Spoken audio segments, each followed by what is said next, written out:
எல்லோருக்கும் வணக்கம். எல்லாரும் எப்படி இருக்கீங்க? பேசு. நானே பேசுறேன். என்னன்னு பார்த்தீங்கன்னா, ஒருத்தவங்க கமெண்ட்ல வந்து நம்ம லட்டு எல்லாம் ரெசிபி போடும்போது ஒருத்தவங்க கமெண்ட்ல வந்து சொல்லியிருந்தாங்க, அம்மா வீடியோவில் தான் நம்ம போட்டிருந்தோம் இல்லையா, அது நிறைய பேர் பார்த்து நல்லா வந்து ரெஸ்பான்ஸ் பண்ணியிருந்தீங்க. நான் ரொம்ப நாளாக ஜாங்கிரி கேட்டுட்டு இருக்கேம்மா, நீங்கள் வீடியோவே போட மாட்டீங்க, ரெசிபியே ஷேர் பண்ண மாட்டீங்கன்னு சொன்னாங்க. கோச்சிக்கினாங்க அவங்க. கோச்சிக்கிட்டாங்க. ஆமாம், கோவமா வந்து அப்புறமா வந்து நான் கூட ரீசெண்டா ஒரு வீடியோல பார்த்தேன், என்ன ரெசிபி ஏதோ போட்டிருந்தாலும் தெரியல, கோவமான ஸ்மைலி எல்லாம் போட்டிருந்தாங்க. நானே பார்த்தேன். இல்லை, இப்போ கடைசியா புளி சாதத்துக்கு போக சொல்லியிருந்தாங்க. ஓஹோ, ஓகே ஓகே. இதெல்லாம் ரவா லட்டு கூட போட்டிருந்தாங்க. இதெல்லாம் நல்லா தான் செய்கிறீங்க, ஆனால் ஜாங்கிரி மட்டும் செய்ய மாட்டேங்கிறீங்க அப்படின்னு சொல்லி. இந்த ரெசிபி ஸ்பெஷலா அவங்களுக்காக. கண்டிப்பா, ஆமாம், அவங்களுக்காக தான் நான் செய்யறேன். மற்றவங்களுக்காக இல்லை, சும்மா சொல்றேன். அவங்க வந்து ரொம்ப கேட்டுக்கிட்டாங்க. நம்ம மேலே நம்பிக்கை வச்சு நம்ம நல்லா செய்வோம் அப்படின்றதுனால நீங்கள் கேட்டீங்க. நாங்கள் வந்து உங்கள் மேலே கோவப்படலை, என் மேலே நீங்கள் கோவப்பட்டீங்க, உரிமையோட கோவப்பட்டீங்க, பாசத்தோட. அதனால உங்களுக்காக கண்டிப்பாக நான் வந்து ஜாங்கிரி செய்யணும்னு சொல்லிட்டு தான் இன்றைக்கி செய்கிறேன். லேட்டாக ரெசிபி ஷேர் பண்ணுறதுக்கு ஒரு மன்னிப்பு. ஆமாம். உளுந்து வந்து பார்த்தீங்கன்னா, நமக்கு ஜாங்கிரினாலே உளுந்து தான். உளுந்து வந்து ஒரு கப் அளவுக்கு மெஷர்மெண்ட் கப்பில் எடுத்துக்கிட்டேன். நீங்கள் எந்த கப்பில் வேணாலும் எடுத்துக்கோங்க. அதுலேயே நான் சொல்கிற சர்க்கரை அளவே நீங்கள் அதிகமாக எடுத்துக்கோங்க. நான் வந்து மெஷர்மெண்ட் கப்பில் எடுத்துக்கிட்டேன். என்னம்மா எங்கே இருக்குது, தண்ணி படாமல் இருக்கணும். நாங்கள் மெஷர்மெண்ட் கப்பில் எடுத்துக்கிட்டேன். ஒரு கப் உளுந்தை வந்து தண்ணியில் நல்லா கழுவிட்டு அப்புறம் 1.5 மணி நேரத்துக்கு நான் ஊற வச்சேன். அதுக்கு மேலே ஊற வைக்க வேணாம், மாவு புளிப்பாயிடும். அதனால் எவ்வளோ முடியுமோ அவ்வளோ கம்மியாகவே ஊற வச்சுக்கலாம். 1 மணி நேரம் இல்லைன்னா 1.5 மணி நேரம். அதுக்கு மேலே வந்து ஊற வைக்காதீங்க. ஏன்னா பருப்பு ரொம்ப ஊற புளிப்பு வந்துடும். அப்புறம் மாவு வந்து பார்த்தீங்கன்னா புளிப்பாயிடும். ஜாங்கிரி வந்து அப்புறம் சாப்பிட டேஸ்ட். இந்த ஜாங்கிரியோட வரலாறு, மெயின் முக்கியமான வரலாறு வந்து நான் சின்ன வயசில் இருக்கும்போது இந்த ஜாங்கிரி எப்படி என்னான்னு சொல்லிட்டு இந்த ஜாங்கிரி செஞ்சுட்டு அதை வச்சு உங்ககிட்ட ஒரு சூப்பரான ஒரு கதை ஒன்று சொல்ல போகிறேங்க. நடந்த கதை எங்கள் வீட்டில் நடந்தது, நான் சொல்ல போகிறேன். அது அப்புறம் தான் சொல்லுவேன். உனக்கு நான் சொன்னதுக்கப்புறம் ஞாபகம் வரும். அப்படியா? இப்போ ட்விஸ்ட் இருக்கிறாங்களா, அதனால் எனக்கு தெரியல, சொல்ல ஞாபகம் வரும். இப்போ பருப்பை வந்து தண்ணி இல்லாமல் நல்லா வடிச்சிட்டு நான் வந்து எடுத்து வச்சுருக்கேன், தண்ணியே இல்லாத மாதிரி. ஏன்னா அரைக்கும் போதே கொஞ்சம் கொஞ்சமாக தான் நம்ம வந்து அரைக்கணும். நம்ம எப்படி அரைக்கணும் அந்த மாதிரி நல்லா கெட்டியாகவே நம்ம கெட்டியாக அரைக்கணும். வடைக்கு கூட இது கெட்டியாக இருக்கணும், நைஸாகவும் இருக்கணும் மாவு வந்து நல்லா. அதனால் வந்து தண்ணி தெளிச்சு நல்லா நைஸாக அரைச்சி உங்களுக்கு எப்படி பக்குவமாக அரைக்கணுன்றதை காமிக்கிறோம்.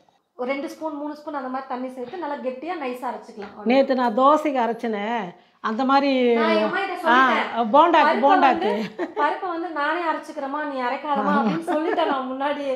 ஏதோ ஞாபகம் தண்ணி ஊற்றிக்கிட்டாங்க. நேற்று போண்டாக்கு அப்படி தானே கொஞ்சம் அதிகமாக ஊற்றிட்டு அதனால பக்குவமாக அரைச்சிக்கலான்ற மாதிரி. தண்ணி இல்லாமல் வந்து பருப்பை வந்து வடிகட்டிட்டு அதுக்கப்புறமா தண்ணி சேர்த்து நம்ம அரைச்சிக்கலாம். மாவை வந்து 2 டைம் வந்து அரைச்சி எடுத்துக்கிட்டேன், கொஞ்சம் கொஞ்சமாக சேர்த்து. நல்லா நைஸாக இருக்குது, நல்லா கெட்டியாகவும் அரைச்சிருக்கேன் பாருங்கள். இந்த மாதிரி அரைச்சி எடுத்துக்கோங்க. நான் வந்து தண்ணி சேர்க்காமல் ஐஸ் க்யூப் வந்து சேர்த்து அரைச்சிக்கிட்டேன். நீங்கள் வந்து தண்ணியை ஃப்ரிட்ஜில் கூட வச்சுட்டு சில்லுன்னு தண்ணியை சேர்த்து அரைச்சிக்கோங்க. ஏன்னா மிக்சியில் அரைக்கிறதுனால வந்து சூடேறிடும். அதிகமாக இருந்தால் கிரைண்டரில் அரைச்சிக்கலாம் நல்லா நைஸாக. நாங்கள் கொஞ்சமாக தான் செய்கிறோம், இதுவே நிறையா வரும் யார் சாப்பிட்றது. அதனால் நான் முடிஞ்ச அளவுக்கு நல்லா கெட்டியாக வந்து மாவு அரைச்சி எடுத்துக்கிட்டேன். இருந்தாலும் இது கூட இன்னும் கொஞ்சம் நல்லா வந்து கொஞ்சம் கெட்டியாக இருக்கணும் அப்படின்றதுக்காக. அதே மாதிரி நம்ம கார்ன்ஃப்ளவர் சேர்க்குறது வந்து பார்த்திங்கன்னா மேலேயும் நல்லா அந்த ஜாங்கிரி வந்து கொஞ்சம் முறுமுறுன்னு இருக்கும் இல்லையா, அதுக்காகவும் தான் நம்ம வந்து கார்ன்ஃப்ளவர் சேர்க்குறோம். இப்போ கார்ன்ஃப்ளவர் இல்லையே என்ன பண்ணுறது அப்படின்னு நீங்கள் யோசிச்சிங்கன்னா அரிசி மாவு வந்து சேர்த்துக்கோங்க. சும்மா 1 ஸ்பூன் அந்த மாதிரி சேர்த்துக்கோங்க. நான் வந்து 1 கப் மைதாங்கிற மாதிரி 1 கப் உளுந்து எடுத்தேன் இல்லையா, கார்ன்ஃப்ளவர் இல்லை, நான் வந்து 1 கப் உளுந்து எடுத்தேன் இல்லையா, அதுக்காக 3 டீஸ்பூன் அளவுக்கு கார்ன்ஃப்ளவர் சேர்த்துக்கிறேன். ரொம்ப அதிகமாகவும் சேர்க்கக்கூடாது, அதனால நான் எடுத்த கப்பில் நான் வந்து சொல்கிறேன் எவ்வளோ ஸ்பூன் சேர்க்கணுன்னு. கூடவே வந்து ஃபுட் கலரும் நம்ம சேர்த்துக்கலாம். ஜாங்கிரின்னு சொன்னாலே ஆரஞ்சு கலரில் கண்ணை பறிக்கிற மாதிரி இருக்கும், அதனால் ஆரஞ்சு கலர் ஃபுட் கலர் வந்து சேர்த்துக்கிறேன். ஆரஞ்சு கலர் ஃபுட் கலரும் சேர்த்துட்டு இப்போ எல்லாத்தையும் நல்லா மிக்ஸ் பண்ணிக்கலாம். இன்னொன்று சொல்லிடுறேன், பையங்க வந்து காட்டுங்களேன்.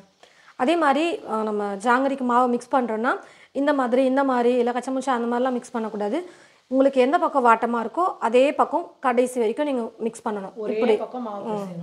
இப்படியே ஒரே பக்கமாக நான் வந்து மிக்ஸ் பண்ணிக்க போகிறேன். குறைஞ்சது ஒரு 10 நிமிஷமாவது மிக்ஸ் பண்ணணும். அப்படி பஞ்சு மாதிரி மாவு வரணும், அது வரைக்கும் நம்ம வந்து மிக்ஸ் பண்ணிக்கலாம். அதுக்குள்ளே அம்மா வந்து ஒரு குட்டி கதை என்னுடைய ஸ்டோரி நான் வந்து ஃபுட் கலர் இப்போ கொஞ்சம் கம்மியாக போட்டிருக்கேன். நமக்கு வேணும்னா நம்ம சக்கரை பாகலையும் நம்ம வந்து சேர்த்துக்கலாம். இது கலர் வரலன்னா நம்ம வந்து சக்கரை பாகில் சேர்த்துக்கலாம். எனக்கு தெரிஞ்சு கொஞ்சம் நாங்கள் சின்ன பிள்ளையாக இருக்கும்போது பார்த்திங்கன்னா அதிரசம், முறுக்கு, கம்பு வடை, ஓட்டை வடை இதெல்லாம் வந்து செய்வாங்க. அப்புறம் இடையில வந்து என்ன பண்ணாங்க, பக்கத்து ஊரில் வந்து ஜாங்கிரி ஸ்வீட்டெல்லாம் வந்து செய்வாங்க இல்லையா, அதை ஒருத்தரை கண்டுபிடிச்சிட்டாரு பழகுதுங்க. ஒரு 10 வீட்டுக்கார் சேர்ந்து ஜாங்கிரி செய்யணும் அப்படின்னு சொல்லிட்டு ஒருத்தர் கூட்டின்னு வந்து ஒரு பொதுவான ஒரு இடம், காலி இடமா இருக்கும், அந்த இடத்துல அவங்களுக்கு எல்லாம் ரெடி பண்ணி கொடுத்துட்டு, எங்கள் தெரு ஃபுல்லாக லைனாக யார் முன்ன பின்னன்னு சொல்லிட்டு 1 கிலோ 2 கிலோ அந்த மாதிரி, அதாவது இந்த மாதிரி கம்மியாக கிடையாது. தீபாவளிக்கு புதுசு ஜாங்கிரின்றது கடையில் வாங்குறதோட செஞ்சு சாப்பிட்றது ஒரு ஆசை இல்லையா அப்படின்னு எங்கள் வீட்டில் பார்த்தீங்கன்னா ஒரு 3 கிலோ உளுந்து வச்சு 3 கிலோ ஜாங்கிரி பண்ணனாங்க. 3 கிலோ உளுந்து வச்சு 3 கிலோ ஜாங்கிரியா? 3 கிலோ உளுத்தம் பருப்பு ஜாங்கிரி, 3 கிலோ ஜாங்கிரி இல்லை, 3 கிலோ பருப்பு. எல்லாருமே 2 கிலோ 3 கிலோ அப்படி செஞ்சாங்க. 3 கிலோக்கு இதுவே நீங்கள் ஒரே ஒரு கப்புக்கு எவ்வளோ வரும் பாருங்கள். 3 கிலோ பருப்புக்கு எவ்வளோ வரும். ஜாங்கிரி செஞ்சுட்டு தீபாவளி அதுமா அது வந்து ஒட்டிக்கலையா, ஒன்றோட ஒன்று வச்சா ஒட்டிக்குன்னு சொல்லிட்டு ஒரு இந்த கவர் மாதிரி போட்டு அதில் நல்லா ஆற வச்சுட்டு சுட்டு, ஞாபகம் வருதா?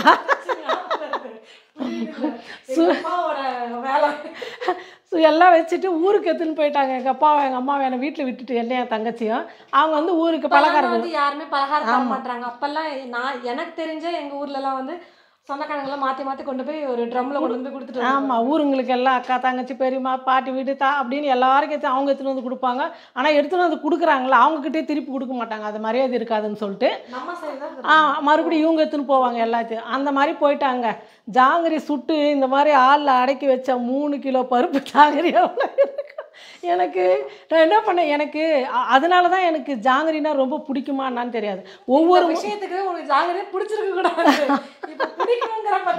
ஒவ்வொரு கல்யாண நாளுக்கும் பிறந்த நாளுக்கும் எங்கள் வீட்டுக்காரர் வந்து ஜாங்கிரி தவிர வேறு எதுவுமே வாங்கி தர மாட்டார். இந்த முறை பிறந்த நாளுக்கு கல்யாண நாளுக்கும் நினைக்கிறேன் ஜாங்கிரி கேட்கவே மாட்டார், அவராக வாங்கின்னு வந்து கொடுப்பாரு. ஆனால் எங்கள் ஊர் பக்கம்லாம் நல்லா இவ்வளோ பெருசு இருக்குங்க ஜாங்கிரி, அதை பார்க்கும்போதே அவ்வளோ அழகாக இருக்கும் சாப்பிட்ணுன்னு சொல்லிட்டு. இங்கே வந்து இந்த குட்டி குட்டியாக மினி ஜாங்கிரின்னு விற்கிறாங்களா, அது அவ்வளோ பிடிக்க மாட்டேது, கொஞ்சம் ஈரத்தன்மையாக இருக்கிறதுனால. அதனால் நான் ரொம்ப இப்போ அவ்வளோ விரும்புறதில்ல, 1 2 அவ்வளோதான் சாப்பிடுவேன். அதை வச்சுட்டு போயிட்டாங்க. நான் என்ன பண்ணேன், வெளியே விளையாடுறதுக்கு போவோம், வருவேன், 2 ஜாங்கிரி சாப்பிடுவேன், விளையாடுறதுக்கு போவோம், வந்து சாப்பிடுவேன். இப்படியே என்ன பண்ணேன், எனக்கு தெரிஞ்சு ஒரு 50 60 சாப்பிட்டுருப்பேன்னு நினைக்கிறேன் ஒரு நாள். நீங்கள் என்னை திட்டுங்க, இல்லை சின்ன வயசு இல்லை, நல்லா ஓடி ஆடி விளையாடுற வயசு. நிறையா சாப்பிட்டு எங்கள் அப்பா அம்மா வரத்துக்குள்ள அவங்க வந்து பார்த்துட்டு எங்கே ஜாங்கிரி இவ்வளோ வச்சுட்டு போனேன் எங்கே காணும் அப்படின்றாங்க. அவங்களே ஷாக்கு. நல்லா இருக்குது நானே விளையாடினே சாப்பிட்டேன் அப்படின்னு சொல்லி 3 நாள் 4 நாளுங்க எனக்கு லூஸ் மோஷன் வச்சுட்டு. இனிப்பு இல்லையா, உளுந்து இனிப்பு அவ்வளோ சாப்பிட்டதுனால மறக்க முடியாத தீபாவளி நாள் வந்து அந்த வருஷம் தாங்க அந்த ஜாங்கிரியால். அதுக்கப்புறம் வந்து கொஞ்சம் கொஞ்சமாக வந்து ஊர்லேயே செய்ய விட்டுட்டாங்க. அது வந்து போர் அடிச்சு போச்சு எல்லாருக்கும், அதையே தொடர்ந்து செய்யறதுனால. அப்புறம் மாமலாம் அந்த மாதிரியே வந்துட்டாங்க. இந்த ஜாங்கிரின்னு சொன்னோடனே எனக்கு இதை நீங்கள் அந்த ஜாங்கிரி செஞ்சு காட்டுன்னு சொன்னபோது இதை கண்டிப்பாக நம்ம சொல்லி ஆகணும். நான் எங்கள் பசங்களுக்கெல்லாம் சொல்லியிருக்கிறேன், ஒவ்வொரு முறை வாங்கும்போது இந்த மாதிரி கதையை சொல்லி. அந்த மாதிரி 1 2 சாப்பிட்டாவே சில பேருக்கு செட் ஆகாது. அதனால் வந்து இனிப்புலாம் கொஞ்சம் அளவானவே சாப்பிடுங்க. சின்ன பசங்களுக்கும் சொல்கிறேன், ஆசையாக இருக்குதுன்னு 1/2 கிலோ 1 கிலோ வாங்கி வச்சா கூட நம்ம சாப்பிட்ருவோம்ல. அதுதாங்க ஜாங்கிரியோட ஸ்டோரியே. இப்போ வந்து நம்ம வந்து ஒரு சூப்பராக நல்லா வந்து நம்ம பிரியா கைப்பக்குவத்தில் ஜாங்கிரி வந்து செஞ்சு கொடுக்க போகிறோம். போடும்போது எவ்வளோ கம்மியாக இருந்துச்சு, இப்போ எவ்வளோ வந்துருக்கு பாரு. அப்படியே கலக்க அப்படியே புசு புசு நல்லா வெண்ணெய் மாதிரி வந்துடும் மாவு. ஒரு 10 நிமிஷமாக நம்ம வந்து கொஞ்சம் கை வலிக்க தான் செய்யும். அதனால் நம்ம இப்படியே கலந்துக்கிட்டே இருக்கணும். அம்மா கதை பேசுகிற வரைக்கும் நான் வந்து நல்லா மிக்ஸ் பண்ணிட்டேன். இன்னமும் நான் பண்ணணும், ஏன்னா ஒரு 5 நிமிஷம் தான் மிக்ஸ் பண்ணியிருப்பேன். அதுக்கே பாருங்கள் நல்லா வெண்ணெய் மாதிரி இருக்குது, நல்லா நைஸாக. நீ மாவு கலக்கிறதுக்குள்ளே நான் எண்ணெய் காய வச்சு, எண்ணெய் வந்து காயக்கூடாது, ரொம்ப கம்மியாக காயணும்ல. நான் சொன்ன அளவே நீங்கள் பண்ணுங்கள். ஃபஸ்ட் டைம் பண்ணுறது கம்மியில். எப்போவுமே நம்ம ஃபஸ்ட்டு வீட்டில் ட்ரை பண்ணுறோம் அப்படின்னாலே கொஞ்சம் அளவில் ட்ரை பண்ணால் தான் நமக்கு வந்து நல்லா பர்ஃபெக்டாக வந்தோடனே நமக்கு ஒரு கான்ஃபிடென்ட்டே இருக்கும், இது நம்ம சூப்பராக பண்ணிட்டோம்ப்பா அப்படின்ட்டு. அதுக்கப்புறம் நம்ம டபுளாக வந்து பண்ணலாம். இந்த முறை நல்லா வந்தது அப்படின்னு சொல்லிட்டு. ஏன்னா நிறையா ஒரு ஜாங்கிரி நமக்கு எவ்வளோ வேணுமோ அவ்வளோ நம்ம வந்து அளவு போட்டு பண்ணிக்கலாம். கை தான் கொஞ்சம் வலிக்குது, அது கண்டிப்பாக வலிக்க தான் செய்யும். ஒரே பொசிஷனில் நான் கலந்துகிட்டே இருக்கணும். ஆனால் கலக்க நானும் கலக்குவேன். பிரியாவோட கை பக்கம் சூப்பராக இருக்கும், நைஸ் பண்ணி செஞ்சுக்கலாம். 2 பேரும் மாற்றி கை வச்சு கலக்கணும்னு வச்சுக்கோங்க, மாவு வேஸ்ட் ஆகிடும். சரி, பிரியா வந்து மாவு வந்து கலக்கட்டும். அதுக்குள்ளே வந்து எண்ணெய் ஊற்றி வச்சு, கடாய் வந்து ரொம்ப கனமாக இருக்குது, இது வந்து ரொம்ப வெயிட்டு. அதனால் எண்ணெய் ஊற்றி வச்சு ஸ்டவ் கம்மியாக வச்சு, எண்ணெய் வந்து ரொம்பவும் காயக்கூடாது. அதனால் இது காயறதுக்குள்ளே பிரியா ஒரு 5 நிமிஷத்துக்கு வந்து மாவு வந்து நல்லா பிசைஞ்சிடும். இப்போ நம்ம எண்ணெய் ஊற்றி வச்சுக்கலாம். மாவை மிக்ஸ் பண்ணி வச்சதுக்கப்புறமா நம்ம வந்து சர்க்கரை பாகு வந்து ரெடி பண்ணிவிட்டு அதுக்கப்புறம் தான் எண்ணெயில் வந்து ஃப்ரை பண்ணணும். இப்போ மாவு அப்படியே இருக்கட்டும் ஒரு பக்கம். நம்ம மிக்ஸ் பண்ணி வச்சாச்சு, நல்லா வெண்ணெய் மாதிரி சூப்பராக வந்துருச்சு. இப்போ வந்து பார்த்தீங்கன்னா பாகு ரெடி பண்ணுறதுக்கு 2 கப் அளவுக்கு சர்க்கரை சேர்த்துக்கிறேன். உளுந்து எடுத்து அதே கப்பில் 2 கப் சர்க்கரை சேர்த்துக்கிறேன். 1 கப் தண்ணி சேர்த்துக்கிறேன். 2 கப் சர்க்கரை 1 கப் தண்ணி. இப்போ ஸ்டவ்வை பற்ற வச்சுக்கிட்டு பாகு ரெடி பண்ணிக்கலாம். சர்க்கரைலாம் வந்து நல்லா கரைஞ்சிட்டு இப்போ வந்து பாகு வந்து ரெடி பண்ணிகிட்ருக்கேன். நான் வந்து பார்த்திங்கன்னா ஒரு கம்பி பதம் கொண்டு போக மாட்டேன். ஆனால் அம்மா வந்து பார்த்திங்கன்னா ஒரு கம்பி பதம் கொண்டு போ, மேலெல்லாம் கொஞ்சம் நல்லா இதுவாக இருக்கும் அப்படின்னு சொல்லிட்டு சொன்னாங்க. அதனால் இப்போ ஒரு கம்பி பதம் வந்து கொண்டு போகிறேன். இல்லைன்னா அம்மா வந்து இங்கே பாருங்கள் அப்படியே கொஞ்சம் செட்டில் ஆகிட்டாங்க. இல்லை அங்கே வேலையே இல்லை, நின்னாலும் பக்கத்தில் வீடியோக்கு சரியாக தெரிய மாட்டேங்குது. அதனால் நான் உட்காந்துட்டேன். சரி பாகு மட்டும் எடுப்பியா, கொஞ்சம் கம்பி பதமாக எடுத்தால் மேலே வந்து ஜாங்கிரியோட இது வந்து நல்லா ஷைனிங்காக இருக்கும், பார்க்கவே நல்லா இனிப்பு நல்லா ஊறும். வெறும் பாகு இந்த குலோப் ஜாமுக்கு எடுக்கிற மாதிரி இல்லை அப்படி எடுக்கக்கூடாது. நல்லா ஒரு அரை கம்பி பதம்னு சொல்லுவாங்களே, அந்த பிசு பிசுன்னு இருக்கும் பார்த்தீங்களா, அந்த மாதிரி எடுக்கலாம். அப்படின்னா ஒரு கம்பி பதம் ஸ்டார்டிங்கில் வந்து எடுக்கலாம். ரொம்ப விட்டுறாதீங்க, மேலே வந்து அப்படியே சக்கரை படிஞ்ச மாதிரி ஆகிடும். அதுக்கப்புறம் பாகு ரொம்ப முறிடுச்சுன்னா. பாகு வந்து பார்த்திங்கன்னா இப்போது ஒரு கம்பி பதத்துக்கு வந்துடுச்சு. இப்போ நம்ம வந்து ஸ்டவ் ஆஃப் பண்ணிவிட்டு இது பண்ணிக்கலாம். தெரியுதா? இருக்கும்போது லைன் வருது. இந்த ஒரு கம்பி மாதிரி ஒரு லைன் வரும், அதுதான். இப்போ வந்து ஸ்டவ் ஆஃப் பண்ணிக்கலாம். மாவுலேயும் நம்ம வந்து ஃபுட் கலர் போட்டிருக்கோம். இப்போ கொஞ்சமாக லைட்டாக நான் வந்து பாகுலையும் சேர்த்துக்கிறேன். அவ்வளோதாங்க, பாகு ரெடி ஆகிடுச்சு. இப்போ நம்ம ஜாங்கிரி வந்து சுற்ற வேண்டியது தான் எண்ணெயில்.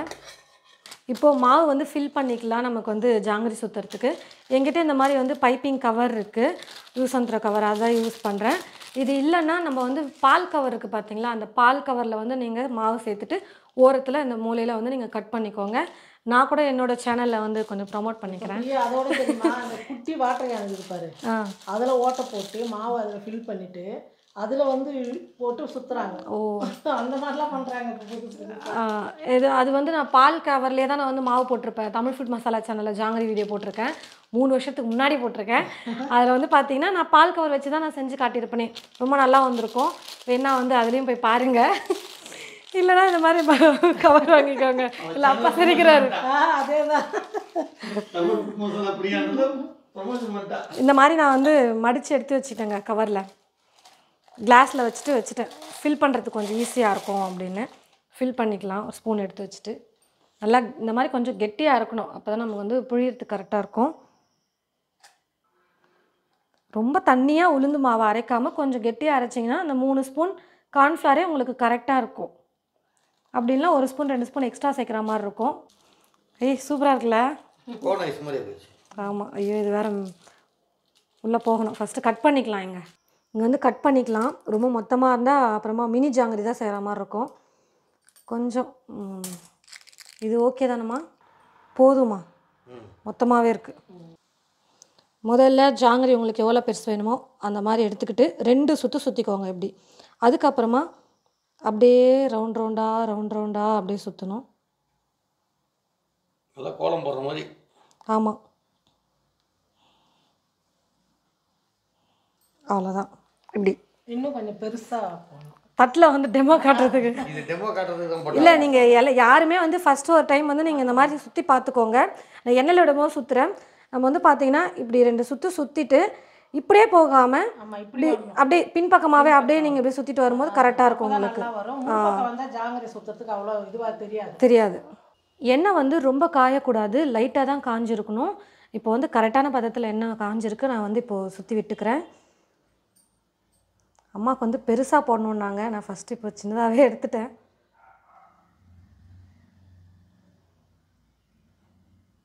எனக்குமே ரொம்ப நாள் ஆச்சுங்க செஞ்சு. ஓடுது. இது வந்து கொஞ்சம் கத்திரியோ இல்லை ஸ்பூனை வச்சு நீங்கள் கட் பண்ணி விட்டுருங்க. அந்த எக்ஸ்ட்ரா பார்ட்டை வந்து எடுத்துருக்கணும்.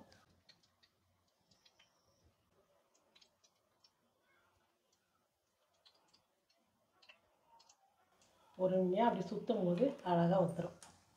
ஃபஸ்ட்டு நம்ம சுற்றணும் பார்த்தீங்களா, அதை வந்து திருப்பி போட்டுக்கலாம். எண்ணெய் வந்து ரொம்ப காயக்கூடாது, லைட்டாக தான் காயணும். அப்போ தான் நல்லா வெந்து நல்லா நம்ம கொஞ்சம் கிறிஸ்பியாக வர வரைக்கும் நம்ம வந்து ஃப்ரை பண்ணணும். இதுவே கரெக்டாக இருக்குது, சின்ன சைஸ் அழகாக. இங்கே பாருங்களேன், ஃபஸ்ட்டு நான் வந்து சின்னதாக தட்டில் சுற்றும் போது எங்கள் அம்மா வந்து பெருசாக சுற்றுனாங்க. பெருசாக தட்டில் வந்து வைக்கிறதுக்கு அழகாக இருக்கும், ஆளுக்கு ஒன்று சாப்பிட்டா நல்லா இருக்குன்னு பார்த்தேன். அது என்னன்னா ரொம்ப இல்லை, அது நல்லா இருக்கும். ஊருங்களெல்லாம் இது உள்ளங்கையாலும் பெருசாக இருக்கலாம் அந்த மாதிரி. இது என்ன சுற்றும் போது ரொம்ப பெருசாகிடுச்சு. பெருசா ஹோல்ஸ் வந்துருச்சு. வந்து சின்னதாக இருக்கணும். அது கரெக்டாக இருக்குது சின்னது. கிட்ட கிட்ட போட்டிருக்கணுமா?